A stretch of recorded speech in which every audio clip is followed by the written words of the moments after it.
por el ordenamiento, disculpen, por el ordenamiento jurídico, sino que tenemos que derivarlo de otras fuentes.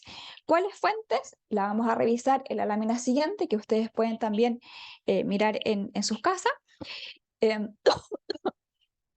y que las alcanzamos también a enunciar la semana pasada. Bien, esto significa que en el caso de los principios explícitos, el rol preponderante en su establecimiento los tiene el legislador o el constituyente, ¿ya? En cambio, en los principios implícitos, el rol preponderante suele tenerlo el intérprete, ¿ya? Por eso se habla de que los principios implícitos van involucrados en esta gran tesis que se habla de esta discreción judicial amplia, ¿ya? Puesto que es el intérprete quien, el juez, ¿cierto? Nosotros como abogados, como juristas, quienes tenemos que defender la vigencia de este principio implícito en el sistema de consumo o el sistema, qué sé yo, laboral o cualquier otro sistema en el cual nosotros nos desempeñemos. Bien, por lo tanto, todas aquellas funciones del proconsumidor que no sean interpretativas, o incluso la interpretativa que no está expresamente tipificada en nuestro ordenamiento, ¿ya? Nosotros, la única manera de poder invocarla es defender que se trata de un principio implícito y que tiene una fuente determinada, ¿ya? Que es la que vamos a revisar a continuación. Bien, en ese sentido, tal como adelantamos hace 2 semanas, disculpen, es posible que un principio esté explícito solo en algunas funciones, y por lo tanto las otras funciones las tengo que derivar implícitamente, que es lo que pasa con el proconsumidor, pero también es posible que un principio esté reconocido expresamente solo respecto de ciertas materias. Por ejemplo, en el caso chileno, la proporcionalidad está reconocida como principio a propósito de la cobranza extrajudicial. Pero no nos dice la norma, ¿cierto?, en la parte general, si es que la proporcionalidad también está consagrada de manera general, ¿cierto? Solo silencia, ¿ya? Desde mi punto de vista, hay otras manifestaciones distintas de la cobranza extrajudicial, pero explícitamente solo está para esa materia en particular, ¿bien? Ahora bien, aquí tenemos, ¿cierto?, los principios generales del derecho de consumo, los principios explícitos, a ver si podemos achicar un poquito esto. En la parte general, ¿cierto?, el proconsumidor interpretativo, los derechos básicos, que en Chile su naturaleza jurídica suele ser discutida. A ver, no cabe duda de que la legislación chilena, al igual que el resto de las legislaciones de consumo, reconocen los derechos básicos de los consumidores en su artículo 3. ¿Ya? Son derechos que están compartidos prácticamente por la gran mayoría de las legislaciones de consumo. ¿Ya? Ahora, la pregunta es si es que son realmente principios generales. Ahí está la duda, por eso está entre paréntesis. Bien. Y luego, a propósito de materias particulares, encontramos los principios aplicables a los procedimientos voluntarios colectivos, ya la universalidad, la publicidad, etc. Y luego los principios propios de la cobranza extrajudicial, el resguardo de la intimidad del consumidor, la proporcionalidad, el respeto por la vida privada, etc. ¿Bien? Y eso nos lleva a preguntarnos, ¿cierto?, acerca de si realmente son los únicos principios o no. ¿Bien? Como ustedes podrán comprender, yo personalmente creo que no son los únicos, ¿ya? Vamos a saltarnos directamente a las fuentes por razones de tiempo. Bien, aquí, ¿cierto? Los principios implícitos, para poder defender su vigencia, nosotros tenemos que invocar una fuente. Y aquí se dividen las aguas. Quienes se acercan más al derecho positivo o a la tesis positivista sostienen que los principios implícitos solo pueden derivarse de una norma positiva, ¿ya? Aunque la norma positiva no enuncie expresamente ese principio, porque si la norma positiva enunciase expresamente ese principio, el principio sería explícito, ¿bien? Entonces partimos de la base de que la norma positiva no nos enuncia el principio, por ejemplo, por inventar, de proporcionalidad, el principio de transparencia, pero no obstante hay otras normas de las cuales podemos nosotros derivar la eficacia jurígena de estos principios, ¿ya? Y en este grupo nosotros encontramos 2 modalidades para extraer el principio implícito, que es la especificación y la generalización, disculpen, que es la operación contraria. ¿Ya? Vamos a ver un ejemplo de cada uno. Pero a grandes rasgos, la especificación implica que el ordenamiento me consagra un gran principio general y de ese gran principio general yo derivo el principio particular que sería, por ejemplo, el proconsumidor. ¿Ya? Por ejemplo, qué sé yo, las constituciones suelen consagrar los derechos, qué sé yo, la protección de la vida y la integridad del ser humano. Es un gran principio general y en definitiva tenemos, por ejemplo, los principios propios del derecho a los derechos humanos. Y de ese gran principio yo puedo derivar un principio más pequeño que es, por ejemplo, el favor debilis o el proconsumidor, como explica Luis Colman, ¿bien? Y el proceso contrario es el proceso de generalización, que es al revés, es decir, el ordenamiento jurídico tiene manifestaciones pequeñas que obedecen a un mismo sentido o a un mismo espíritu, y la idea, en el fondo, lo que trasunta atrás de esto es que yo pienso, a ver, si el legislador me da reglas similares, es porque realmente lo que está pensando es en un gran principio general que me lleva a esta misma solución, ¿bien? Entonces se trata entonces de soluciones antagónicas, ¿bien? Ahora, si nos fijamos, ¿cierto? En ambos casos, lo que está invocándose es una norma estatal. Por eso es que, bueno, hay varios autores que ven esto, pero ellos sostienen y dicen, mira, el principio implícito está inserto dentro del positivismo, o sea, aquí no hay ninguna amenaza a la seguridad, ¿verdad? Si es que nosotros invocamos estas dos fuentes. Y luego encontramos otro grupo de fuentes, y aquí obviamente no están todos de acuerdo, evidentemente aquellos que son más cercanos a la corriente positivista se quedan solamente con el primer grupo, ¿bien?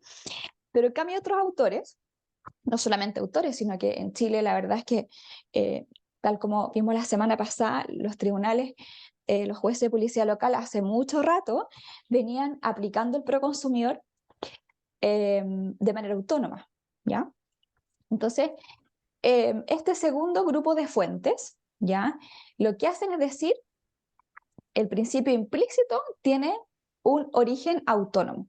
Es decir, aunque no hay una norma del derecho positivo que yo pueda invocar, el principio implícito igualmente puede ser sustentada su vigencia. ¿Bien?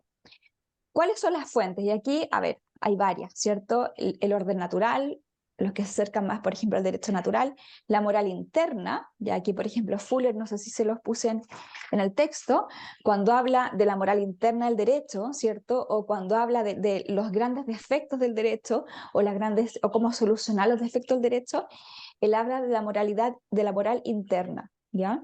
La racionalidad sistémica, también dice Arnio, la ratio legis, como explica, bueno, de hecho, el profesor Roberto Pinochet, es una sentencia que no se las compartí por razones de espacio, pero cuando él estaba de abogado integrante, ¿cierto? En este caso, en que se estaba cuestionando si se aplicaba o no la ley de protección al consumidor a un caso de un contrato de seguros. A ver, la Corte dijo que no, ¿cierto? Pero él en su voto minoritario dijo, a ver, es verdad que el proconsumidor no está expreso en la ley en aquella época, pero también es cierto que lo desprendemos de la razón de la ley y por lo tanto es una fuente autónoma. ¿Bien?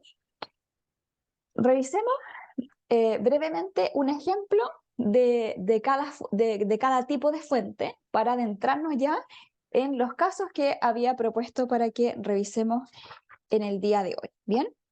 Entonces, por ejemplo, un caso a ver, no alcanzo a leer, esto, de especificación. Aquí lo que ocurre, como ya hemos dicho, este primer grupo de fuentes, lo que ocurre es que hay un principio explícito general, por ejemplo, el resguardo de los derechos fundamentales, del cual yo derivo un principio implícito particular. ¿Ya? Entonces, en este contexto, lo que ocurre es que el principio explícito funciona, es como los juicios, ¿ya? Funciona a modo de premisa, ¿ya? El derecho a los derechos humanos, siempre hay que respetarlo, ¿cierto? Y yo derivo de ese gran principio general, luego este principio implícito, como podría ser, por ejemplo, el favor débil, el pro consumidor, el pro niño niña adolescente, si no estuviera, etc. ¿Bien? Ese sería un ejemplo del procedimiento de especificación, en que tengo el gran principio general explícito y yo derivo un principio implícito que es menor. ¿Bien? Y al revés, el procedimiento contrario es la especificación. Es decir, vamos a volver a esta, pero para que pasemos al esquemita. Disculpen. Ahí está. Estos son algunos ejemplos, disculpen, me confundí, de la especificación, ¿ya? Por ejemplo, en las cartas fundamentales, como habíamos dicho la semana pasada, suelen estar los grandes principios generales del derecho, ¿ya? De hecho, algunos estiman que en las leyes no hay principios, ¿ya? Lo cual hoy en día no es así, pero hay quienes, sectores más publicistas tienden a sostener esto, ¿bien? Entonces, así por ejemplo, esta sentencia que revisamos la semana pasada, ¿cierto?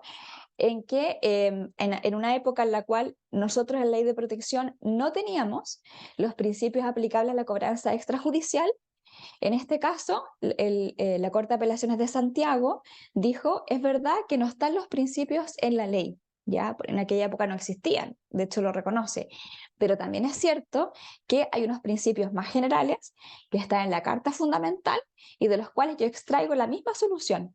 Por lo tanto, el resguardo de la integridad de la vía privada, ¿cierto? Se entienden regir aunque no haya un principio explícito en ese sentido. Lo mismo ocurre con los principios del derecho civil, ¿ya? Por ejemplo, la buena fe. Este es un caso muy, muy discutido. Bueno, el error en el precio, yo creo que todos nos acordamos que desde el año 2000, si mal no recuerdo, 2008, que fueron los primeros casos famosos de computadores Dell, y de ahí en adelante vinieron las chorreras hasta el día de hoy de casos, ¿cierto?, de ofrecimiento de productos con error en el precio.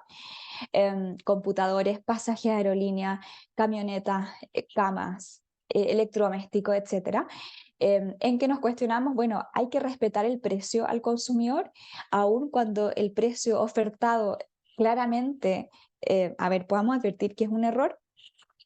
Y en un principio los tribunales estuvieron mitad y mitad, ¿cierto?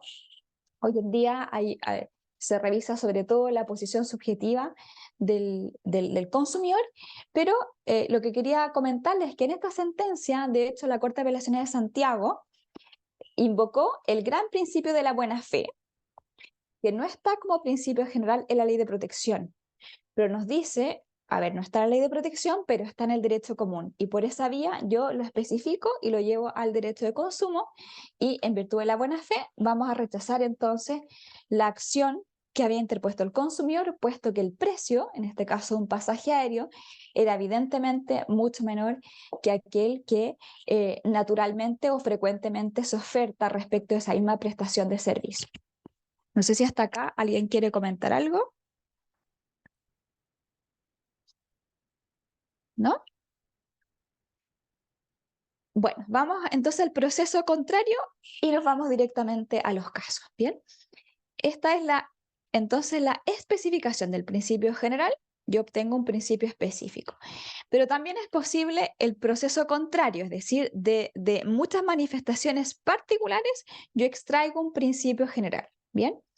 Entonces, si nosotros en el fondo analizamos esto en virtud de un esquema, lo haríamos de la siguiente manera, diríamos, bueno, revisado el sistema general de consumo, yo puedo advertir que hay una manifestación, vamos a inventar, de la proporcionalidad a propósito de la cobranza.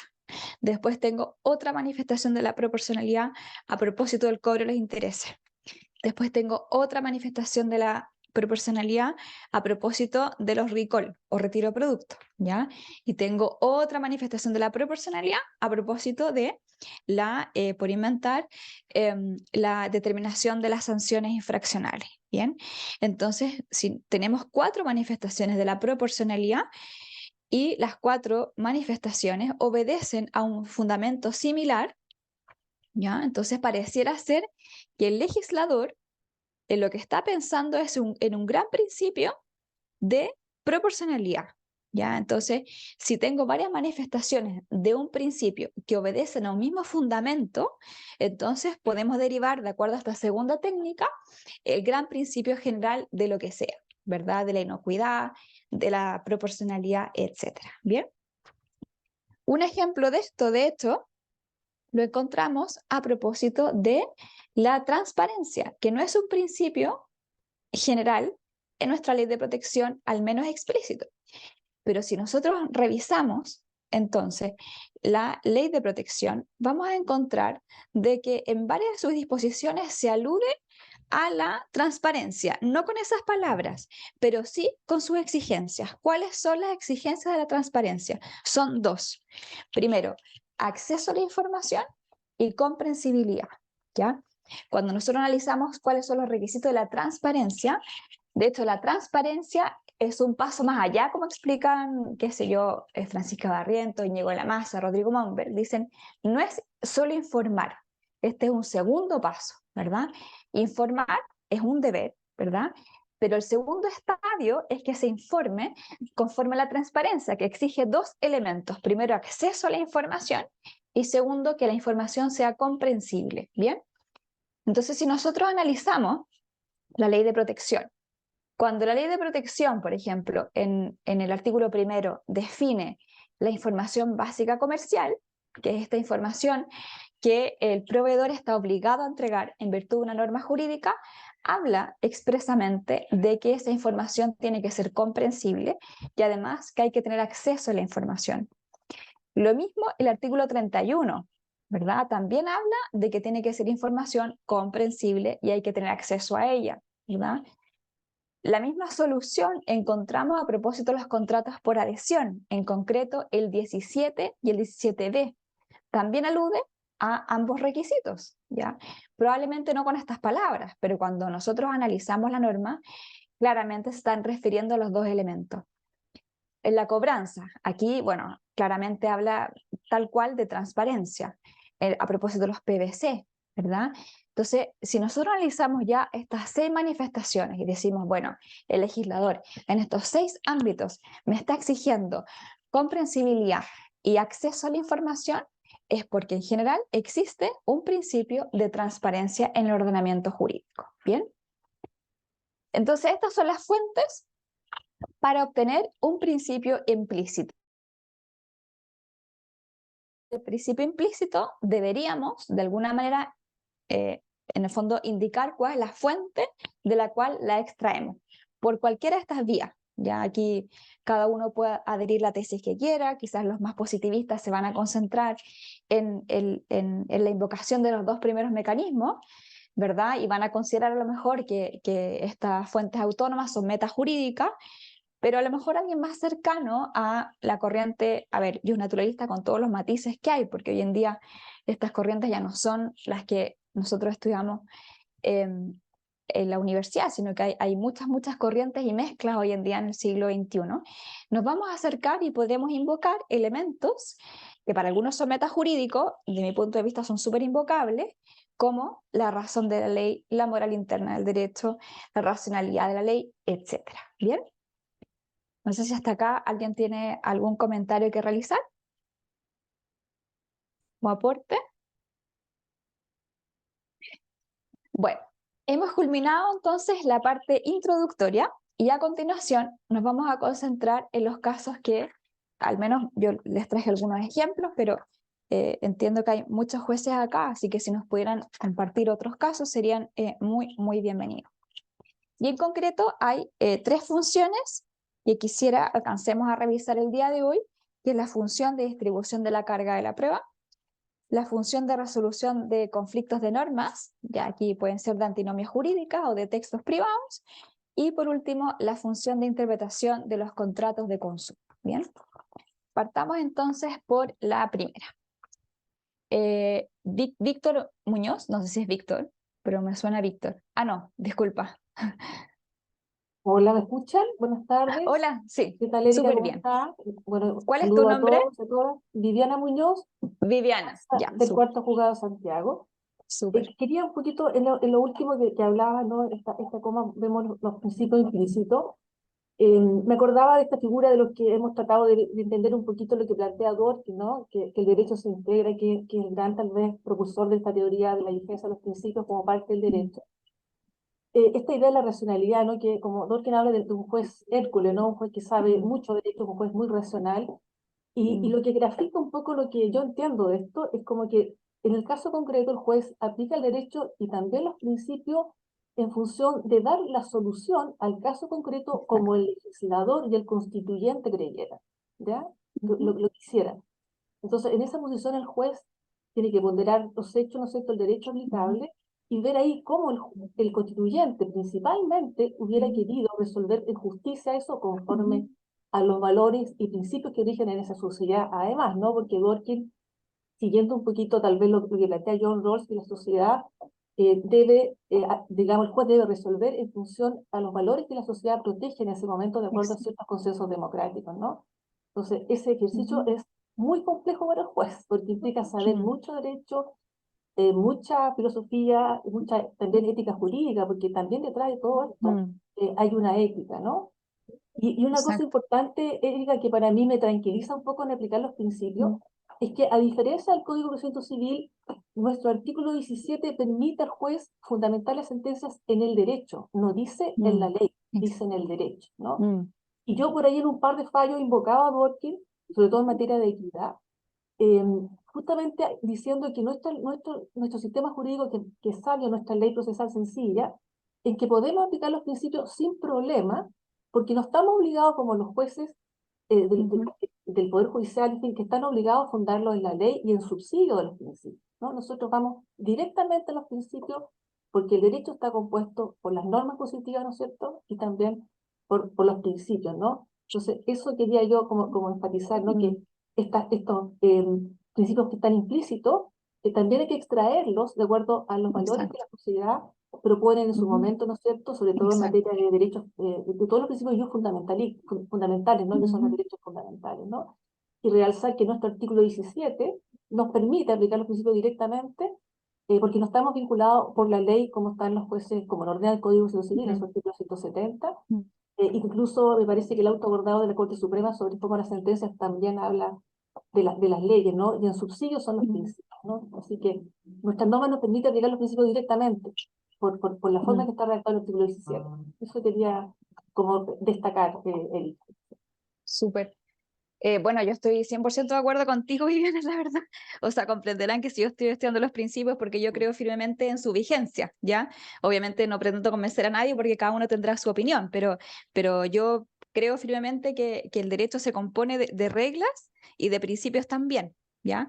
Ahora, efectivamente, como tú bien comentas, durante mucho tiempo se creyó que los principios estaban solo en la Constitución, ¿ya? Ahora, probablemente la mayoría está en la Constitución, lo que pasa es que está todo tan mezclado, ¿cierto? De hecho, como comentábamos la semana pasada, hace 2 semanas, perdonen, precisamente uno de los problemas, una de las discusiones que está en nuestros dos procesos constituyentes es que tanto incorporamos de principios y si le vamos a agregar además reglas. ¿Ya? Es hacia una discusión en los dos procesos. Yo, para serles honesta, no me leí el texto actual, obviamente me lo voy a leer antes de votar, ¿cierto? Pero en ambos casos, hasta donde tengo entendido, una de las discusiones es, ¿incorporamos solo principios generales o además le agregamos reglas? Bueno, ¿qué te puedo decir? Concuerdo 100% contigo, es decir, desde mi punto de vista, el juez se encuentra plenamente facultado para fallar conforme a principios generales del derecho, sobre todo porque, como tú bien dices, hay además nociones que son, en el fondo, que van muy ligadas también a la realidad social, a la conciencia social. Por ejemplo, la seguridad en el consumo, ¿ya? ¿Qué se entiende por un producto seguro?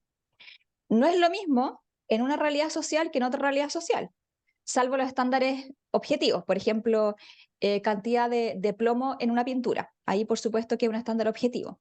Pero fuera de eso, hay otros estándares que no son objetivos, sino que son valorativos. Cuando te dicen un producto seguro, no basta con que la pintura no tenga plomo, ¿cierto? Sino que hay otros estándares en los cuales podemos utilizar los principios. De hecho, bueno, algunos sostienen que son lagunas impropias, ya cuando utilizamos estos conceptos generales, como la seguridad en el consumo, no sé, pues la buena fe, la moral, las buenas costumbres, qué sé yo. Ahí entra el principio para determinar, de acuerdo a la conciencia social, qué se entiende por todos estos elementos valorativos. Ya, lo mismo, por ejemplo, a ustedes no les toca ver, pero en algún momento se pensaba que la noción de moral era solamente una moral sexual, pero hoy en día la moral puede ser moral, un acto que atenta contra el medio ambiente y lo podemos utilizar nosotros, eventualmente ustedes, ¿cierto? Para el tema del consumo sustentable o aquellos que ven temas de derecho al trabajo, también es totalmente inmoral la lesión de los derechos de los trabajadores, cosa que no estaba pensando, que no estaba en la mente probablemente del legislador del siglo XIX, ¿ya? Lo mismo en el caso nuestro, la noción de arbitrariamente. Cuando la ley de protección dice no se puede negar injustificadamente el producto, servicio o la contratación, la pregunta es, ¿qué es injustificadamente? Y ahí cabe el principio, ¿cierto? Porque, a ver, ¿qué es injustificadamente? Es que el señor le puede lesionar su integridad si es que tiene, por ejemplo, un problema al corazón y se quiere tirar en alguna cuestión de turismo aventura, o injustificadamente puede ser, por ejemplo, bueno, todos estos casos de discriminación que hemos visto hacia personas discapacitadas. ¿Qué se entiende por injustificadamente? ¿Ya? Lo mismo aquellas personas que trabajan en derecho al trabajo. Recuerdo casos en que eh, creo que se había desvinculado a profesoras que no se ajustaba su vida a los lineamientos morales de un colegio, por ejemplo. ¿Es justificado? ¿Es justificado? Bueno, para eso efectivamente sirven los principios generales del derecho. Así que yo concuerdo plenamente con lo que tú comentas. Si puedo después mandarte un mail para ver si me das los datos de esa sentencia, me servirían un montón, ¿verdad? Si más encima citas a Dworkin ya sería fantástico. Súper. No hay compromiso. Bien, no sé si alguien más, no sé si alguien más quiere comentar algo más. Bueno, vamos entonces a la distribución de la carga de la prueba. Vamos avanzando un poquito por razones de tiempo. Y para analizar la carga de la prueba les propongo un caso modelo, ¿ya? Que es el siguiente. Dice, el consumidor adquiere un celular, 2 días después carga el celular y lo deja en su bolsillo. Se va de paseo y cuando está paseando en el parque, el celular le explota, ¿verdad? Y le causa una quemadura en la pierna derecha, bien, ¿verdad? Yo creo que hemos visto casos de esto, al menos en la prensa, ya varios en Chile sobre todo, ¿bien? Entonces, en este caso, la pregunta es, ¿quién tiene la carga de la prueba de la infracción? Después, ¿quién tiene la carga de la prueba de los daños? Porque a lo mejor el consumidor dice, mira, a ver, alguien puede incluso alegar, mira, este es un caso de responsabilidad objetiva, pero hay que probar los daños, por ejemplo, hay que probar la relación causal, hay que probar el defecto, ¿ya? O sea, qué posibilidad tiene el consumidor de acreditar el, el defecto, ¿cierto? Y aún la relación causal entre el defecto y el daño, ¿ya? Son preguntas que nos tenemos bueno, a muchos de ustedes les ha tocado, de hecho, ver temas como este. Carga la prueba de un elemento subjetivo. Tengo que probar, por ejemplo, que el proveedor actuó con negligencia. ¿Puede el proveedor, acreditar que realmente fue diligente o nos enfrentamos a un caso de responsabilidad objetiva? Entonces, estas son las preguntas básicamente que nos podrían llevar a resolver, ¿cierto? Si es que hay que probar la infracción, hay que probar los daños y cómo resolver básicamente esta situación. Revisada la sentencia, bueno, esa es la gran pregunta, ¿puedo utilizar el proconsumidor? O sea, si utilizo el proconsumidor, yo tendría que decir, bueno, en todo caso, tiene que probar el proveedor. O a lo mejor voy a estimar que el proconsumidor, como elemento distribuidor de la carga de la prueba, lo voy a aplicar solamente en ciertos casos, para ciertas infracciones, o, por ejemplo, respecto de ciertos elementos, ¿ya? Y no para todos los elementos. Por ejemplo, tiene que acreditar la infracción. No hay que probar, disculpen, no hay que probar, por ejemplo, la negligencia, pero los daños sí, ¿verdad? Esto queda un poco a la conversación que podamos nosotros tener el día de hoy, ¿ya? O también podemos a lo mejor distinguir por materia, ¿ya? A lo mejor en el caso de la responsabilidad por garantía legal, eh, podríamos llegar a la conclusión, que al menos es mi opinión personal, que el defecto o la disconformidad, o sea, basta comprobar la disconformidad para que se active la garantía legal y no el origen del defecto. Pero a lo mejor alguien podría estimar la solución contraria, ¿bien? Entonces, revisados, partiendo de la base que el legislador no nos resuelve esto, más que esa norma de la carga dinámica, que hasta donde sé prácticamente no ha tenido aplicación, nosotros podríamos recurrir a alguno de los siguientes modelos, y de hecho así ha sido, tanto antes como después del proconsumidor y de la carga dinámica. La primera es recurrir al derecho común. Hay varios tribunales que así lo han hecho, ¿ya? Y por lo tanto, la carga de la prueba la tiene el actor, ¿ya? O quien ha debido utilizar la diligencia correspondiente, ¿ya? En el primer caso, si lo tiene el actor, por supuesto no estoy aplicando el proconsumidor, pero en el segundo, y hay varias sentencias que así lo declaran, que sostienen que el proveedor, por su estándar de profesionalidad, tiene que actuar diligentemente, ¿ya? Aunque la ley no lo dice así, pero lo extraen de implícitamente, podríamos decirlo. Y como tiene que actuar diligentemente, a ver, si estamos frente a un contrato oneroso, entonces es el proveedor quien tiene que acreditar su diligencia, ¿bien? Ahora, otros modelos, ¿cierto?, que podemos nosotros encontrar tanto afuera como en Chile, básicamente insertos dentro de los estatutos tutelares, nos dan una solución distinta, ¿ya? Dicen aquí, hay que beneficiar al sujeto débil. Por ejemplo, primero, radicando la prueba en el responsable o el poderoso, ¿ya?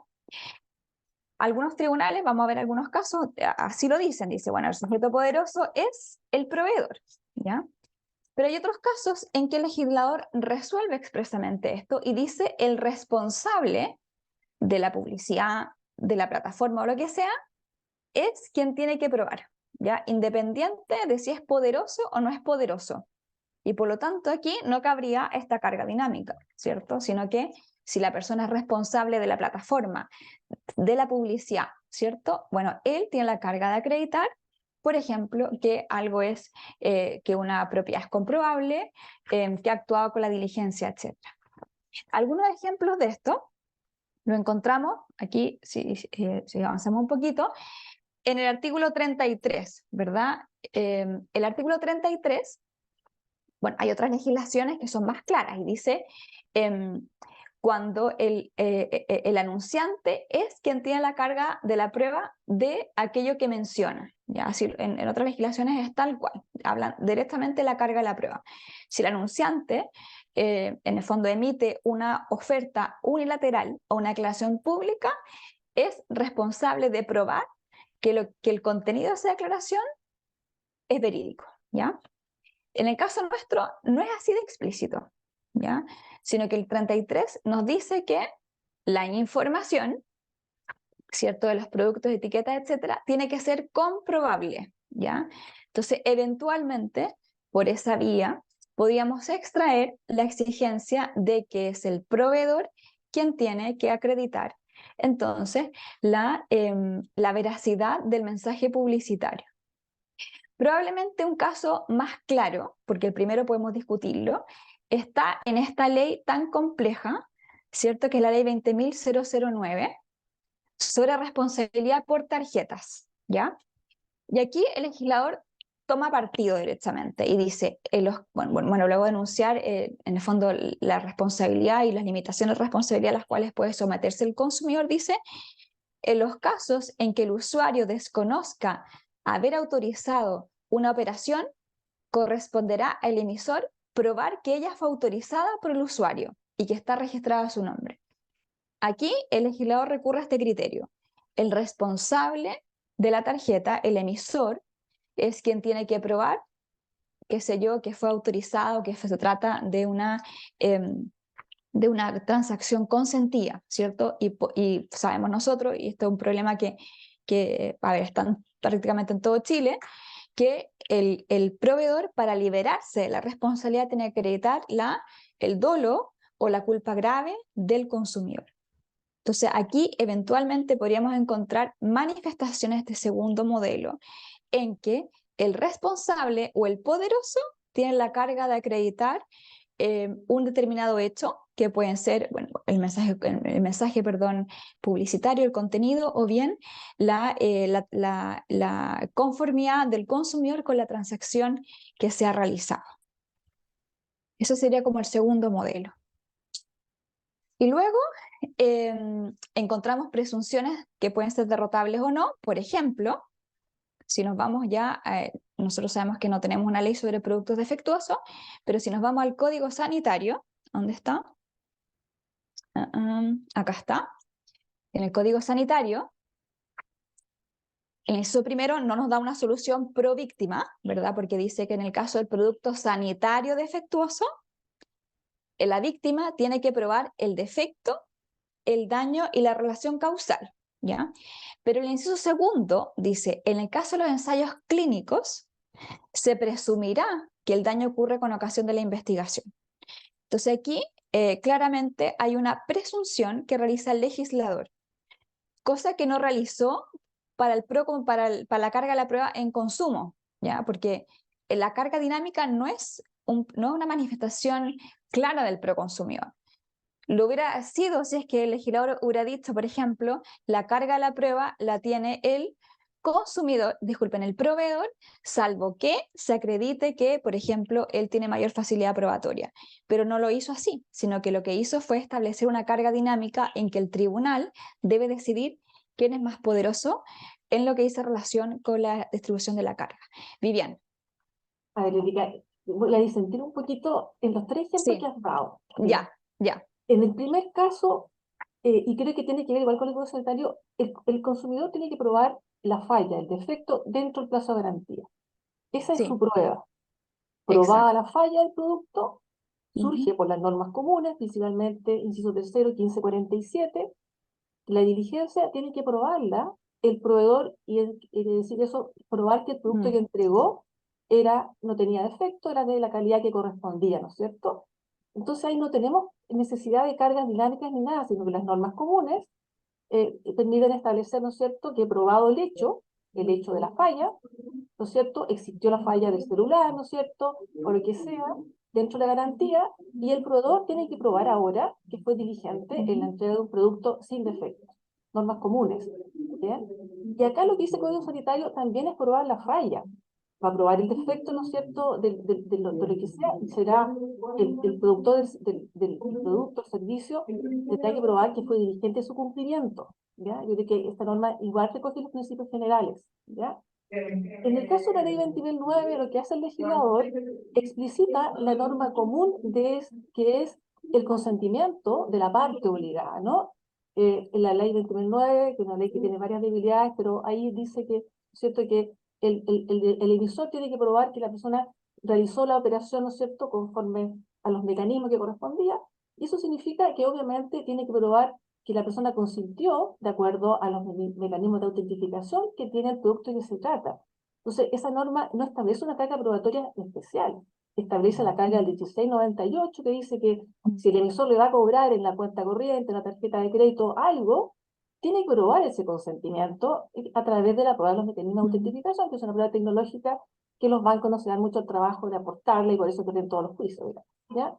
Entonces, mm, quiero decir que el 29 tampoco altera las cargas normales de la prueba, hace algo mm, explícito porque a veces la jurisprudencia era un poquito ambigua, entonces el legislador dijo, no, esto es así, y en realidad le recoge lo que es mm, 1698, ¿no es cierto? Y los mm, elementos del acto jurídico, que son el consentimiento, ¿no es cierto? Que toda obligación debe tener una fuente, obligación convencional, tiene que tener, ¿no es cierto?, el consentimiento del obligado, ¿no? Entonces, yo veo que el 20.009 mm, tampoco tiene mucho eso, y en este caso también veo que la prueba que vemos con el sanitario es probar el defecto, pero después viene la mm, prueba de cuál es el origen de ese defecto, y ahí donde va a estar mm, si quien produjo el producto, el servicio sanitario, prueba que fue diligente y después se ve el nexo causal, ¿ya? mm, Esa observación quería hacer, ¿no? Y la carga dinámica es algo que hay que hacerlo con mucho cuidado cuando mm, realmente no hay medios de prueba, mm, y realmente aplicar el principio del consumidor en ese sentido por las razones de equidad, ¿no? Porque la carga de la prueba es como un sistema de hacer más democrática la justicia y dar equidad mm, a las partes de acuerdo a su posición mm, frente a los medios de prueba en función de la verdad material, ¿no? Porque ahora el derecho le da mucha importancia a la verdad material y el juez tiene que mm, esforzarse por llegar a la verdad material, que es la única forma de hacer justicia efectivamente, ¿no? mm. Eso es el comentario respecto a Sí, esos ejemplos. Yo tengo unos ejemplitos después que te los voy a dar sí. a ver si Ya, coinciden genial, que ¿no? son para carga Maravilloso. dinámica. Sí. No, buenísimo. Bueno, lo primero, a ver, no estoy de acuerdo con los dos primeros que tú dijiste. Te puedo comentar por qué, pero sí me parece, a ver, totalmente pertinente, cuando, me parece súper bueno lo que tú dices, a ver, hacerse cargo de la justicia material, porque efectivamente hay un principio que hoy en día está siendo invocado, a ver, no solamente para temas de carga de la prueba, para prescripción y muchas otras áreas, que es el principio de la tutela judicial efectiva, que no significa que siempre va a ganar el actor, ¿cierto? Pero la tutela judicial efectiva efectivamente es un principio que hoy en día está cobrando muchísimo valor y que, bueno, incluso ha servido para, de alguna manera, qué sé yo, por ejemplo, hasta contradecir reglas del Código Civil, ¿ya? Así que concuerdo 100% con lo que tú... Con lo que tú dijiste, me parece muy interesante y muy atendible los tres casos que tú comentas. Te voy a decir por qué no estoy de acuerdo, pero me parece que son argumentos bastante razonables los que tú indicas. De hecho, hay muchas sentencias de JPL que invocan el 1698 y está bien. Ya, o sea, una cosa es que a uno le guste o no le guste, pero está súper bien, no solamente el 1698, sino que también otras disposiciones del código. Respecto de la garantía, en mi opinión, yo creo que ahí no hay que probar ni diligencia ni negligencia, porque de mi punto de vista es un caso de responsabilidad objetiva, que puede ser discutible o no, ¿ya? Pero si es un caso de verdadero responsabilidad objetiva, ni aunque el proveedor acredite la mayor diligencia del mundo, no se puede salvar. ¿Ya? Desde mi punto de vista, muy discutible, por cierto. De hecho, la única manera que tiene el proveedor de liberarse de la garantía es acreditar que el bien se malogró por causa del consumidor. Por lo tanto, a ver, que también de nuevo puede ser muy discutible, pero puede ser, desde mi punto de vista, eh, aunque acredite diligencia, aunque acredite que la culpa fue del fabricante, no tiene cómo liberarse de responsabilidad, ¿ya? Y eso es coherente también con las reglas de los vicios redhibitorios, que también, a ver, respecto de la triple opción, ¿ya? Cosa distinta de la acción indemnizatoria, que ahí, por supuesto que no es una responsabilidad, es muy discutido, pero en principio diría que no es objetiva. Pero la triple opción, a mí me parece que acreditada la falla, proceden todos los remedios, al menos de la triple opción. Para el ensayo clínico, no sé si quieres agregar algo, No, Viviana. ¿y el caso fortuito de la fuerza mayor, Erika? No, tampoco. No Tampoco. está establecido, desde mi punto de vista, a ver, no está en la ley, Pero ¿ya? desde los principios, de Desde, los principios finales del derecho, un poco de que es aquello que no depende en absoluto de ti, mm, ¿por qué el derecho te va a cargar con esa responsabilidad? Te va a trasladar, el mm, azar te lo va a trasladar a ti. ¿No será tal vez mejor una distribución equitativa de ese riesgo? mm. Yo he A ver, fallado hay con forma opiniones, de sí, equidad cuando son sí, estos casos fortuitos por claro. pandemia, pensando en la equidad mm, como principio final del derecho. mm, claro. Porque no es Yo, justo yo que no digo trasladarle que, a alguien el mm, azar, ¿no? sí, De los acontecimientos. yo no digo que nunca proceda el caso fortuito en derecho a consumo, de hecho creo que sí procede, ¿ya? Pero lo que yo creo es que la garantía legal no procede, desde mi punto de vista. Y hay muchos casos en los cuales se radica, en el fondo se hace sope, se hace un poco soportar el caso fortuito en sujetos que no tienen nada que ver. Por ejemplo, el artículo 43, cuando establece la responsabilidad del intermediario, da lo mismo si el tipo tuvo la culpa o no, él se las arreglará con el otro. Usualmente, de hecho, lo mismo pasa en la garantía, que hay una acción de repetición. Eso es típico caso en que se ha de soportar el caso fortuito a un sujeto que a veces no tiene nada que ver. Pero a ver, es una opinión muy personal. A lo mejor alguien podría decir, mira, no está el caso fortuito, pero aplicando las reglas del Código Civil procede. Yo no lo creo, pero me parece que también puede ser sustentable la otra opción. Puede ser. Ahora, eso para la garantía legal, que yo creo que es uno de los pocos casos de responsabilidad objetiva de la ley. Distinto es, hay otro supuesto en que el caso fortuito, de hecho yo creo firmemente que no solamente puede extinguir la obligación, sino que más puede modular las obligaciones, o sea, temperarlas en tiempo y en contenido, ¿ya? Pero en este caso concreto, yo diría que el caso fortuito no procede, pero a ver, es una opinión, la ley tampoco lo expresa. Eso respecto a la garantía. Y el ensayo clínico, a ver, que es un caso, esta es un régimen de responsabilidad que casi que pasó colado, porque se incorpora en Chile a propósito de la ley Ricarte Soto, y obviamente lo más famoso no era esto, sino que era el tema de el financiamiento de medicamentos, ¿ya? ¿Por qué la cuestión sale a la luz? Este régimen sale a la luz a propósito de la vacuna, ¿ya? Y en concreto los ensayos clínicos. Probablemente, de hecho, este estatuto ha sido muy poco estudiado, ¿ya? Y poco aplicado también, el Estatuto de Responsabilidad Civil. Entonces, para para los ensayos clínicos, yo creo que hay la norma es clara. Se presume que el daño se produjo con ocasión de la investigación, ¿ya? Y la razón de eso, las presunciones usualmente son establecidas por varias razones, a veces conjuntas y a veces van separadas. Una, cuando existe dificultad probatoria, ¿ya? Por ejemplo, se presume, qué sé yo, la negligencia, o se presume en este caso la relación causal. A veces, no siempre, cuando algo es de difícil prueba, el legislador ayuda, ¿ya? Otro caso en que el legislador ayuda con una presunción cuando estamos hablando de bienes jurídicos especialmente sensibles. Por ejemplo, en ciertos casos en que lo que está en juego es la integridad o la indemnidad sexual, ¿ya? Ahí a veces también hay causales de establecimiento de presunciones especiales por esa razón, ¿ya?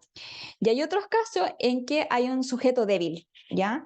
Como el consumidor de productos sanitarios o el sujeto que se ha sometido a un ensayo clínico no tiene ninguna posibilidad de acreditar ni negligencia, ¿verdad? Ni tampoco el origen del defecto. Entonces, en ambos casos el fundamento es el mismo, solo que el legislador se decantó por establecer la presunción expresa solo para el ensayo clínico, ¿ya? Para el producto sanitario defectuoso, aquí el legislador siguió plenamente el modelo europeo que ahora se cambió, de hecho, por los problemas que tenía, que era que hay que probar el defecto, el daño y la relación causal. ¿Por qué pasó esto? Porque originalmente, si no existiera esta norma, y esto fue lo que, a ver, no somos originales, sino que esto fue lo que primero pasó en Europa, si no estuviera esta norma, había que acreditar la negligencia, ¿ya? Entonces se quiso liberar al consumidor de la prueba de la negligencia, porque para probar la negligencia yo tenía que conocer el estándar de la industria. Y eso ahí no hay ninguna posibilidad, salvo un consumidor experto, que conozca el estándar de la industria, ¿bien? Por lo tanto, como dice este humorista, ¿cierto? Quiso aportar, pero arruinó, ¿cierto? Quiso decir, bueno, te liberamos de esta carga probatoria e instauramos, de hecho, si usted lee los textos que analizan esta norma, en una norma igualita prácticamente que está en la Directiva Europea, es esta responsabilidad es objetiva, porque no hay que probar la negligencia, ¿bien? Pero, ¿cuál fue el problema? Que establecieron la carga de probar el defecto, el daño y la relación causal. Por lo tanto, la ayuda no fue tanta, porque no tengo que probar la negligencia, pero ¿qué posibilidad tengo yo como consumidora de acreditar verdaderamente el defecto, el daño y la relación causal? ¿Ya? Por eso se habla que la finalidad protectora de esta norma, que la finalidad original nunca se cumplió. De hecho, bueno, allá se cambió, en el caso nuestro vamos a ver qué pasa, porque, a ver, dejó un poco igual al consumidor, ¿ya? Y en definitiva, por eso, bueno, algunos hablan de que es un tipo de responsabilidad objetivada, ¿ya? No es objetiva porque es una mezcla entre la objetiva, que era la intención inicial, con la necesidad de acreditar estos elementos, ¿ya? Y efectivamente, claro, ¿de qué te liberan? De acreditar la negligencia, pero sigues teniendo que, y aquí concuerdo con lo que decía Viviana, y acreditar los elementos que establecen en el fondo la responsabilidad civil, en el caso concreto de acá, y eventualmente la responsabilidad infraccional, si es que pudiéramos aplicar la ley de protección. Eso, bueno, quedo súper a la espera, Viviana, de que después nos comentes tus casos, y si no alcanzamos, yo te mando un mail seguro para que me puedas indicar los datos de la sentencia. Pero esta es una norma que quedó mala, ya el inciso primero. Y el segundo, aquí claramente hay una decisión del legislador que de hecho, Erika, sí, disculpa, pero mira, sí, a lo mejor no logro sí, entender, pero sí, pensando en lo que es el concepto de la prueba, porque si algo ujú, falla, ¿no es cierto? Es un defecto, ¿no es cierto? sí, Yo tengo que exacto, probar que existe esa falla. sí, ¿Cómo le voy a cargar al proveedor que pruebe esa falla? mm, Lo que tiene que probar él, que esa falla, ¿no es cierto?, no le empece, no es de su responsabilidad. mm, ¿Por qué probar la falla va a significar en el fondo un desequilibrio para el consumidor porque hay que probar que algo pasó, ¿no es cierto? Lo que le pasó a él es real. Claro, Y que esa claro. prueba, Yo creo primero que esa en prueba es ese caso lógica. la carga de la prueba es inversa, o sea, no hay que acreditar el Mm, hecho negativo, sino que un hecho positivo, es decir, que el mm. bien es enteramente apto para el uso o consumo al que está destinado. Yo Pero, generalmente eso es lo que claro, establezco como carga de prueba, más que Mm, acreditar que el bien está defectuoso. Es al revés, yo claro, ¿no es creo que el cierto? proveedor Exacto, pero tendría que mm, acreditar lo mm, contrario. si falló el producto, el proveedor tiene que acreditar que no, que lo entregó sin fallas, ¿no es cierto? Sí. mm. Pero hay que acreditar que Claro. falló. Sí. Sí, a ver, yo creo que Eso es lo aquí que creo que es como que son, lógico, de son, acreditar las fallas. sí, a ver, yo creo que son varios, es que aquí se mezclan muchas cosas, porque una cosa, yo creo que sí hay que acreditar la no conformidad. A ver, la Carola se refiere a la garantía, ¿cierto? Que es un tema de conformidad, y el 111 se refiere a la seguridad, que es el producto defectuoso, que es una cosa distinta, ¿ya? Para la garantía, que es un tema de conformidad, yo estoy de acuerdo que hay que probar la disconformidad, ¿ya? Es decir, que el bien no es apto, que qué sé yo, que no cumple con las especificaciones. Ahí súper de acuerdo que eso sí hay que acreditarlo, ¿bien?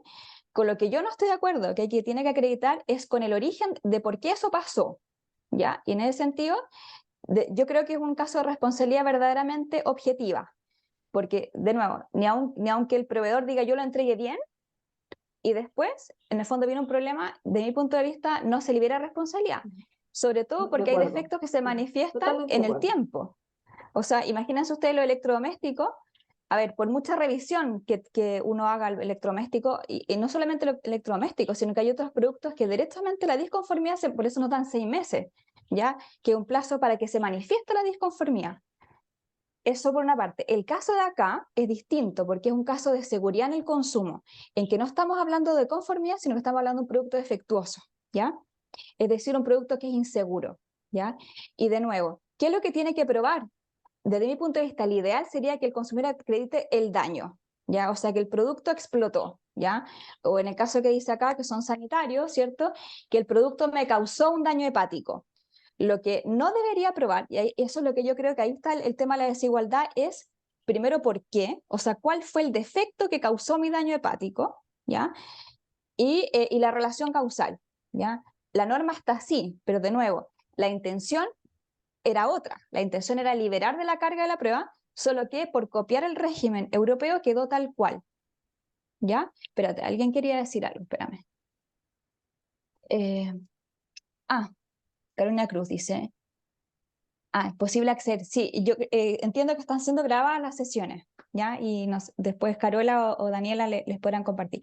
Entonces, son dos casos súper distintos, y por eso yo les decía que, además, cuando el bien jurídico es más sensible, y esto no es solamente un tema de prueba, sino que también en prescripción, en muchas cosas, el legislador suele ser más beneficioso.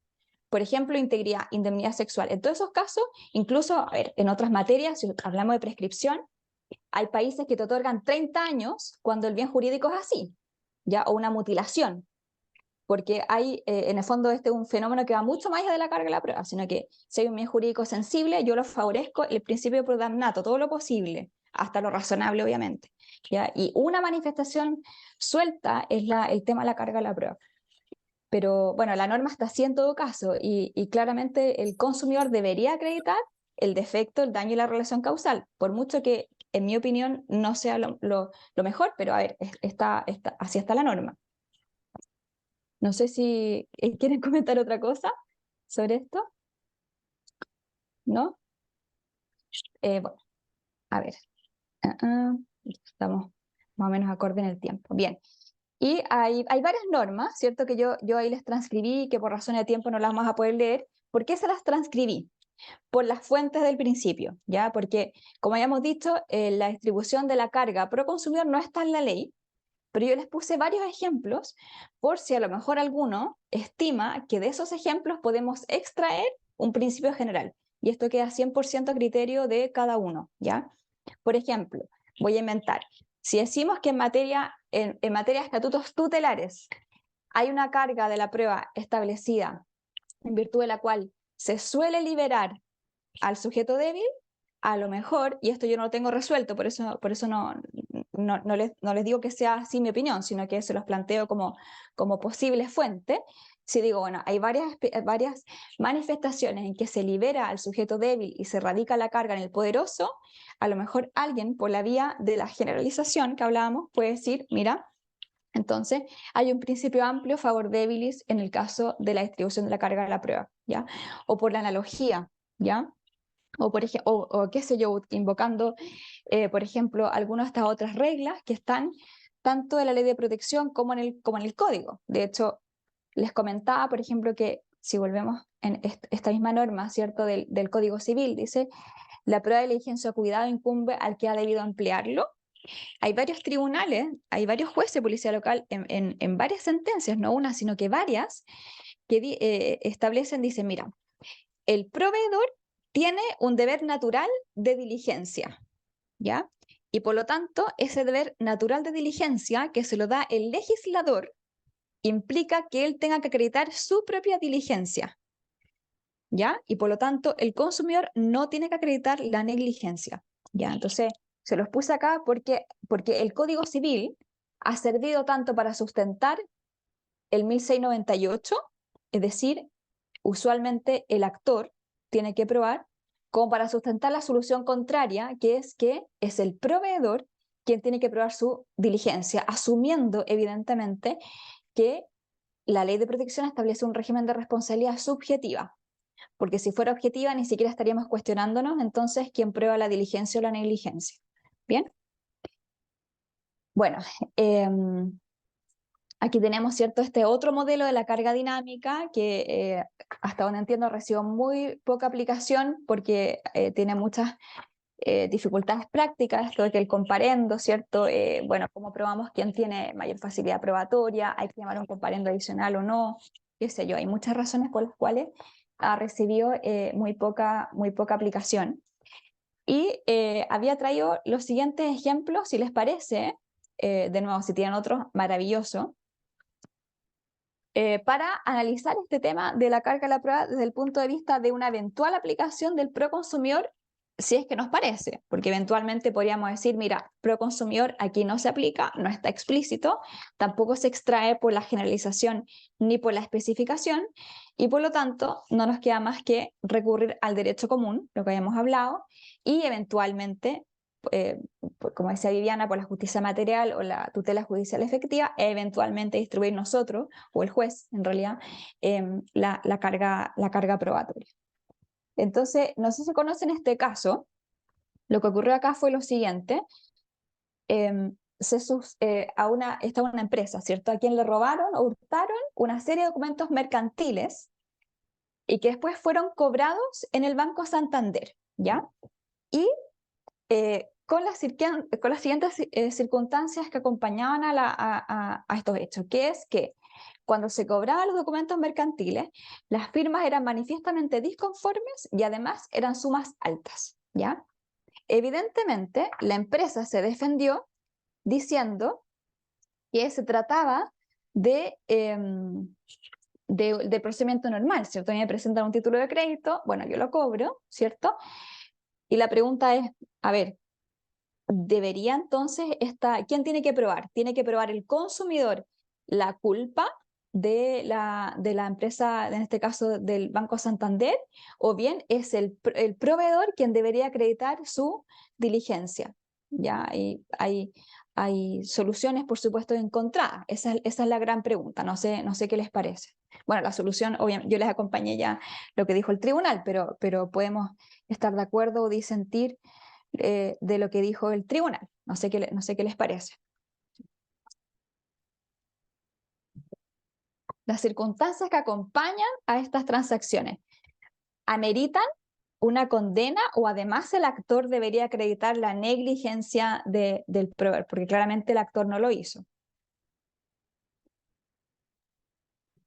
Erika, la verdad que yo no vi los apuntes. ¿Cómo fue el caso en concreto? Porque Sí, no, a ver, les mandé la minuta y esto, ya, lo que ocurrió fue lo que les comentaba. Bueno, no sé si pueden acceder al PPT, se los mandé por el link. Ahí aparece también el texto, ¿ya? Lo que Sí, pasa, sí, Erika, ¿ya? yo encuentro que en este caso debería de probar el Banco Santander que actuó con diligencia, porque Ujú, las firmas están registradas en el banco y si las firmas son manifiestamente disconformes, ujú. él tendría que acreditar que actuó con diligencia y es muy fácil eh, acreditar o no acreditar. Aquí está Mm, la firma registrada y esta es la firma del cheque. exacto. Es más fácil Yo, para el Banco Santander acreditar que para el consumidor tener que acreditar la negligencia. claro, exacto. No alcancé a ver quién habló, espérate. María Teresa Sánchez, lo que pasa es que figuro como Ya, juzgado de policía ya, local de Quillón. ya. María Teresa, tú dijiste dos elementos que efectivamente suelen sustentar la erradicación de la carga en este caso en los bancos. Primero dijiste el tema de las firmas, ¿ya? Pero además tú dijiste es quien tiene la mayor facilidad para acreditar, en el fondo, su defensa o en el caso del consumidor, su acusación. Entonces, son justamente los dos elementos que sustentan la carga dinámica, ya que es la facilidad probatoria, pero además, acá el tribunal efectivamente dijo, mira, primero firma disconforme. Pero además dijo, las sumas son tan altas que cuando la suma es alta, obliga a una diligencia mayor, Sí. ¿ya? Y, o sea, no es lo mismo que, a ver, que te cobren, no sé, 50.000 pesos, a que te cobren sumas altas. Cuando es sumas altas, a ver, más debe llamar la atención del cajero, de quien sea, de verificar con, en el fondo, con mayor acuciosidad si es que se trata realmente de una transacción consentida o no, ¿ya? O sea, De hecho, incluso llaman por más allá, teléfono. De hecho, llaman por exacto, teléfono. exactamente. Entonces, Mm. efectivamente, y el tribunal así lo estimó, ¿verdad? El tribunal dijo por estas dos razones, ¿cierto? Primero, sumas altas, firma disconforme, pero él recurre para radicar la carga de la prueba en la empresa proveedora, dice, tenían un deber de diligencia, ya por el 1547, por el Código Civil. Y si es así, ella tenía que acreditar entonces su diligencia, cosa que en este caso no ocurrió. Bien. No sé si tienen algún otro comentario que realizar. Bueno, a ver, volvamos miren, este otro, vamos a uno que no sea de banco y después volvemos a uno banco para matizar un poquito, ¿ya? Miren este que está acá. Lo que ocurrió acá fue lo siguiente. En Valenzuela, bueno, esta es una pareja que en el norte fue a un restaurante de comida peruana y consumen pisco sour, mango sour y lomo saltado, ¿ya? Y resulta que al par de horas, ella, la consumidora, porque era un hombre y una mujer, se empieza a sentir mal, va a la asistencia sanitaria, no recuerdo si en hospital o clínica, y le indica que está contagiada por salmonela, ¿bien? No hace nada, porque esto piensen ustedes que fue el 30 de julio, no hace nada, pero meses después, en octubre, se enteran de que la Seremi de Salud entonces había sancionado a este restaurante por deficiencia sanitaria de seguridad. O sea, habían encontrado de todo hasta fecas de ratón. ¿Bien?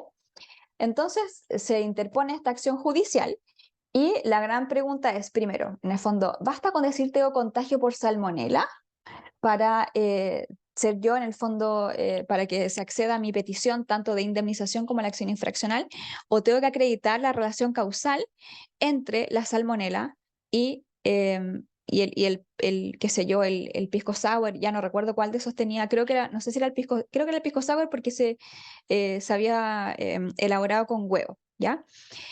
Y aquí, bueno, ahí fue muy discutido, por lo que les decía, primero por la tardanza en la demanda, segundo, porque solamente uno de los dos se contagió, y tercero, porque en general las horas de manifestación de los síntomas no coincidía con lo que usualmente se suele, con las horas normales que los médicos en el fondo sostienen que em, suelen aparecer los síntomas de la salmonela. Entonces aquí el conflicto, no sé si a ustedes, a algunos de ustedes les tocó ver este caso en juzgado policía local, en el fondo decía relación con eso. ¿Quién tiene que probar? Es el consumidor y de nuevo estamos ante un producto defectuoso, porque el producto defectuoso es aquel que no otorga seguridad, no un tema de conformidad, sino que un tema que no otorga seguridad en el consumo. ¿Bien? No sé qué les parece este caso.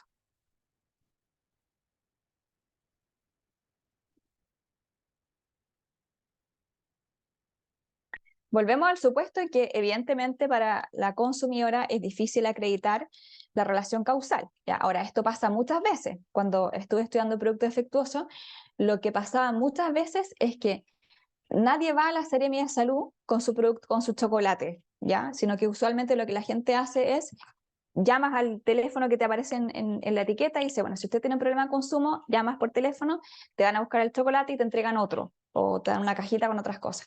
Pero los casos en que efectivamente se va a una Seremia de Salud para que la Seremia de Salud investigue si es un caso de salmonela o bacteria o lo que sea, son bastante escasos, por llamarlo de alguna manera.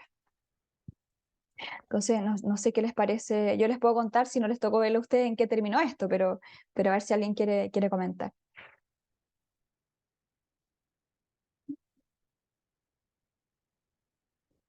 Bueno, finalmente lo que ocurrió acá es que el tribunal accedió a la acción.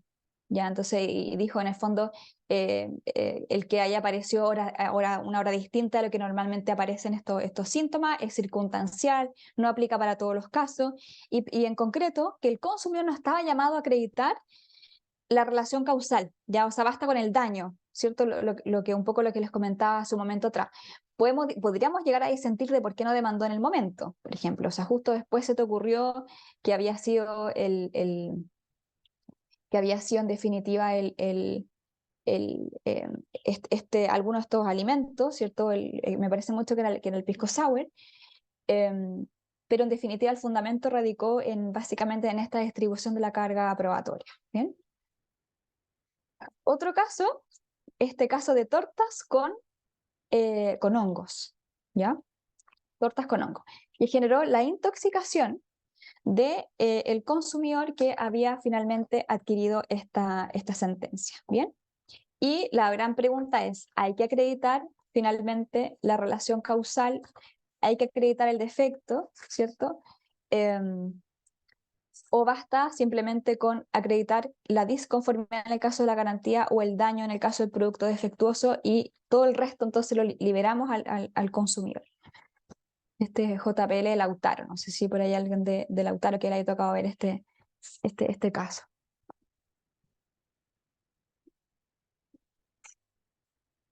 Bueno, aquí también se accedió a la acción, ¿cierto? Y condenando por el artículo 23, ya que el tribunal dice la falta de prueba, diligencia, cuidado por parte del proveedor, quién era el sujeto que debería soportar el deber, pero aquí no invoca el Código Civil, sino que dice la debilidad. O sea, que directamente está utilizando el proconsumidor. Dice, el sujeto débil lo libero de la responsabilidad. ¿Ya? A ver, de estos temas hay muchas sentencias, yo simplemente en la minuta les puse algunas, pero hay 100, o sea, y muchas más son las que todavía no he pesquisado, pero escogí las que expresamente se aludía o al principio consumidor o al fundamento que es la debilidad, ¿ya? Este otro, por ejemplo, me llamó la atención porque el tribunal estimó, este era un caso también de descomposición de un alimento, pero me llamó la atención porque aquí había no se invocó la debilidad del consumidor, sino que invocó una circunstancia objetiva, que era el escaso tiempo que existía entre una harina y la descomposición, o sea, entre que se adquirió y se descompuso, decía, hay muy poquito tiempo, ¿ya? Y eso implica que podamos presumir que el defecto tenía un origen en un hecho anterior a la entrega, ¿ya? No sé qué les parece este. Miren, los que yo les puedo comentar es que justo en Chile no tenemos este modelo, pero justamente en los modelos europeos se sigue exactamente este criterio, pero por una norma expresa, ¿ya? Que es que tenemos un plazo de, garantía o prescripción, como queramos llamarlo, pero dentro de ese plazo, que suelen ser 2 años, hay un plazo pequeño de 6 meses, ¿ya? Si la disconformidad aparece en esos 6 meses, el consumidor no tiene que acreditar nada, porque se presume que el defecto era originario, ¿ya? Pero en cambio, si el defecto, la disconformidad aparece después de los 6 meses, dentro de los 2 años, ahí tienes que acreditar el defecto, pero además que era originario, no la causa, ¿ya? Porque la causa, anda a saber tú cuál es, pero originario significa que estaba presente al tiempo de la entrega, ¿ya? Porque eso sí que es verdad, que el producto, para que pueda, en el fondo, para que uno pueda invocar las acciones de garantía o de seguridad en el caso de producto defectuoso, el vicio tiene que estar antes de la causa, al menos tiene que estar antes de la entrega.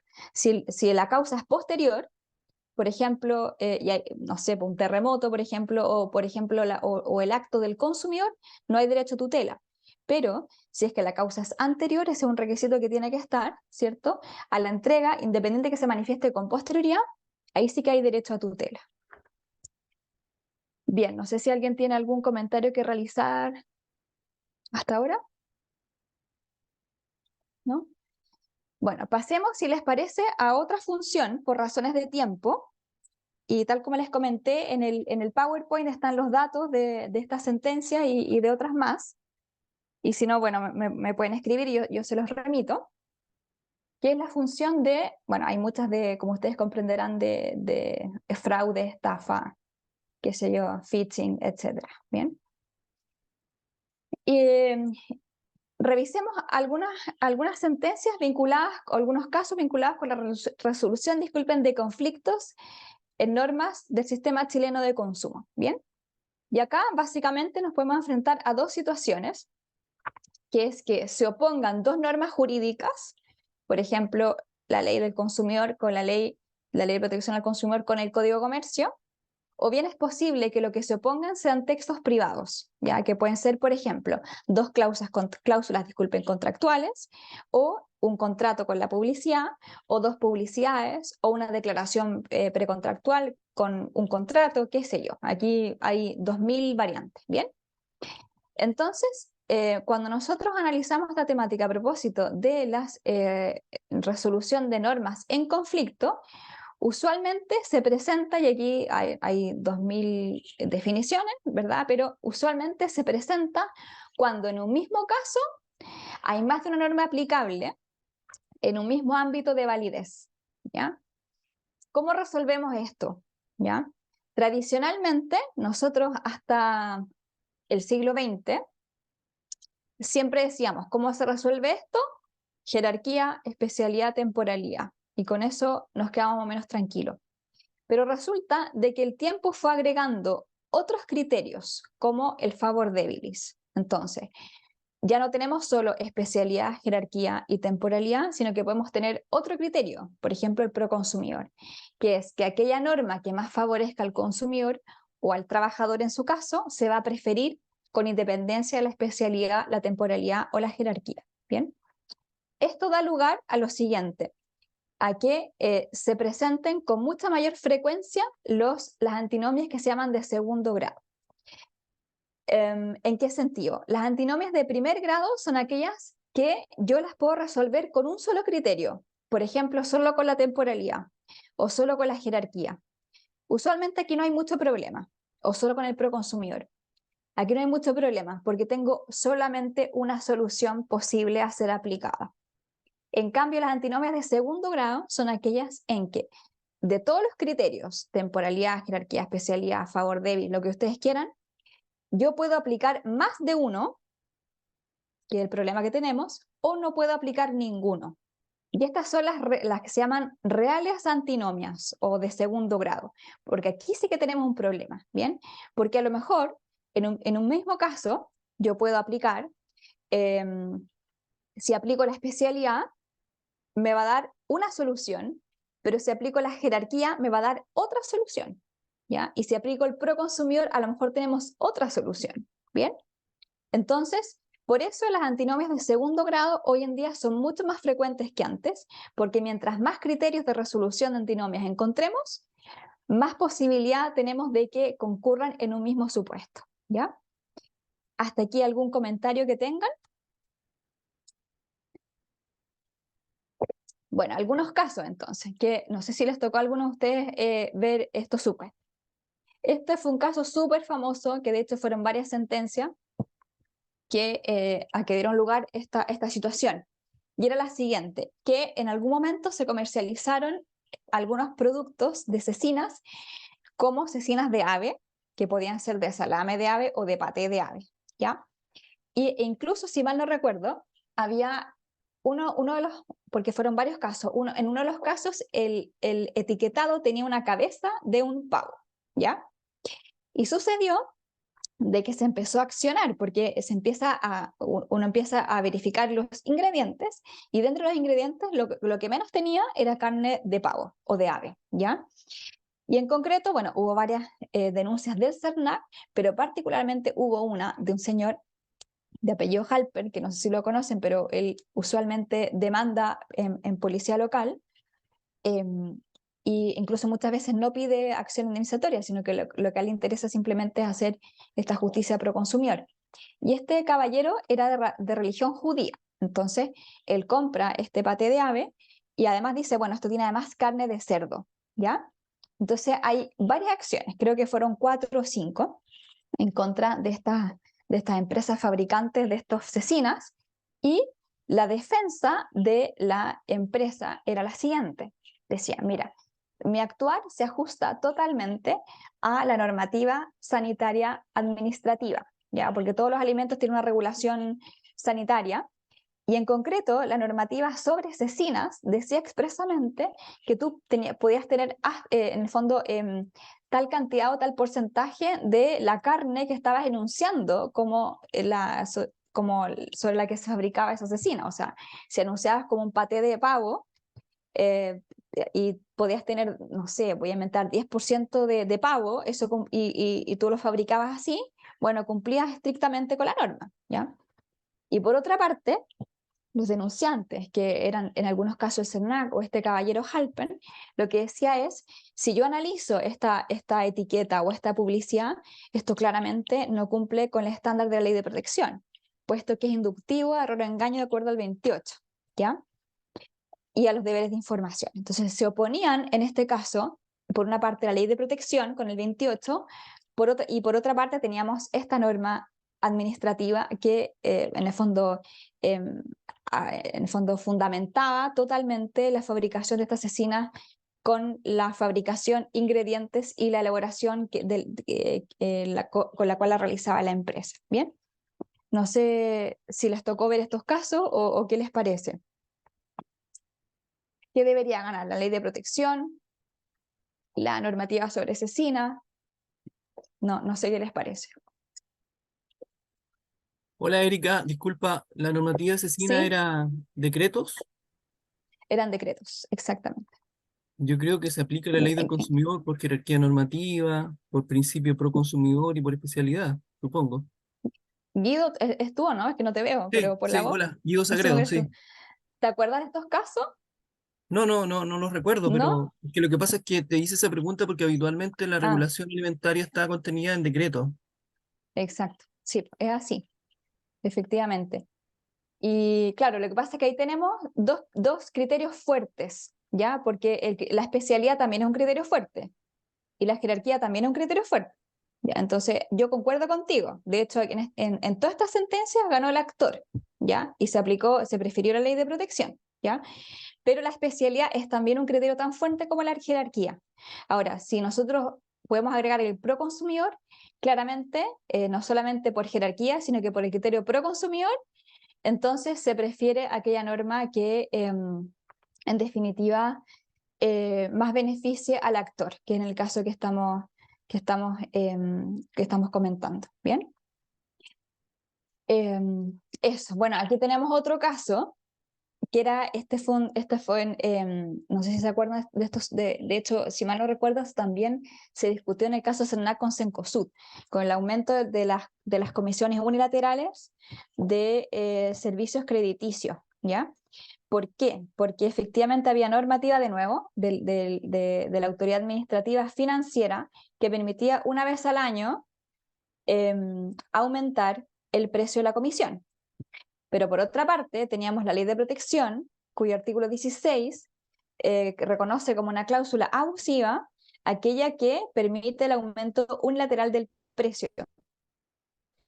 Entonces, de nuevo se ponía lo mismo, ¿cierto?